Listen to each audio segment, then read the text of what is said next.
आजकल हर दूसरे की जुबान पे ये बात तो आपने सुनी ही होगी, गोल्ड और सिल्वर के भाव बढ़ गए या फिर घट गए। हर जगह पे आप देखो गोल्ड और सिल्वर की बातें ही हो रही। फिर आपके मोहल्ले वाले वो 4 लोग हो या टीवी और रील्स पे दिखाई देने वाले एक्सपर्ट, हर कोई गोल्ड और सिल्वर पे ही ज्ञान पेल रहा है। यही नहीं, अभी और सुनिए। और उसमें भी गोल्ड के बारे में तो आपने सुना ही होगा, पर सिल्वर के बारे में कम बात होती है, ऐसा मुझे लगता है, क्योंकि मुझे ये वीडियो भी बनानी थी। नहीं, मजाक की बात अलग है। पर क्या आपको पता है कि सिल्वर की हिस्ट्री क्या है? क्या आपको पता है कि सिल्वर का ज्वेलरी और बर्तनों के अलावा और भी बहुत सारे कामों में यूज होता है? और क्या आपको ये पता है कि गोल्ड की तरह अब सिल्वर पे भी लोन मिलेगा? नहीं, मैं नहीं मानता। तो चलो मेरे जवानों, आज आपका ज्ञानवर्धन किया जाए। तो बात करें सिल्वर की हिस्ट्री की, उससे पहले जान लेते हैं कि ये बनता कैसे है या फिर मिलता कैसे है।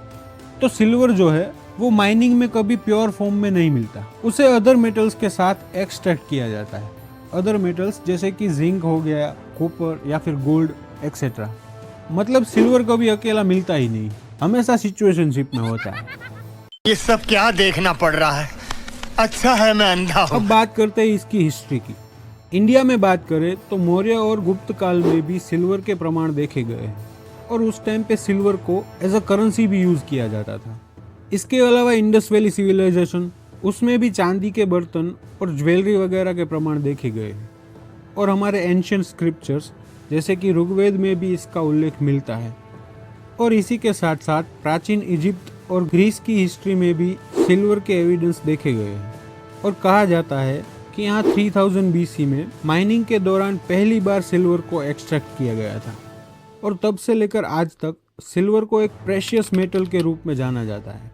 अब बात करें सिल्वर के यूज की, तो ज्वेलरी और मूर्तियाँ या फिर बर्तनों के अलावा इसका इंडस्ट्रियल यूज भी बहुत ज़्यादा है।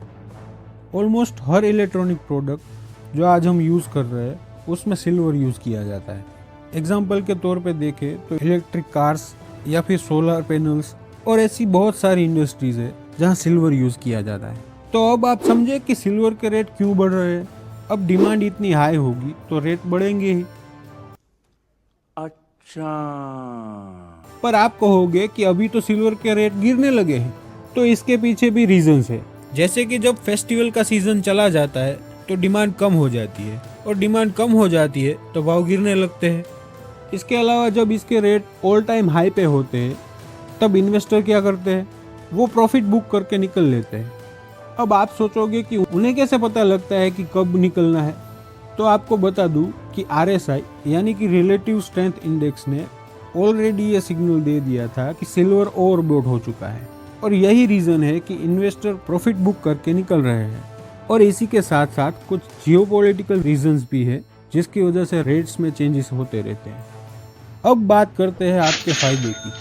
तो RBI ने हाल ही में एक सर्कुलर अनाउंस किया है जिसमें गोल्ड के साथ साथ सिल्वर पे भी लोन देने के लिए गाइडलाइंस दी गई है। मतलब अप्रैल 2026 के बाद गोल्ड के साथ साथ सिल्वर पे भी लोन मिल सकता है। और नए रूल्स के मुताबिक commercial banks, regional rural banks, NBFCs और हाउसिंग फाइनेंस कंपनीज भी सिल्वर पे लोन दे सकती है। तो सीधी बात यह है कि आपके पास अगर सिल्वर पड़ा हुआ है तो उस पे लोन ले सकते हो। और इस इन्फॉर्मेशन के लिए मुझे कमेंट्स में थैंक यू भी बोल सकते हो। तो चलिए मिलते हैं अगले वीडियो में। ये वीडियो अच्छी लगी है तो इसे लाइक करना, अपने दोस्तों के साथ शेयर करना और सब्सक्राइब करना। जय हिंद, जय भारत।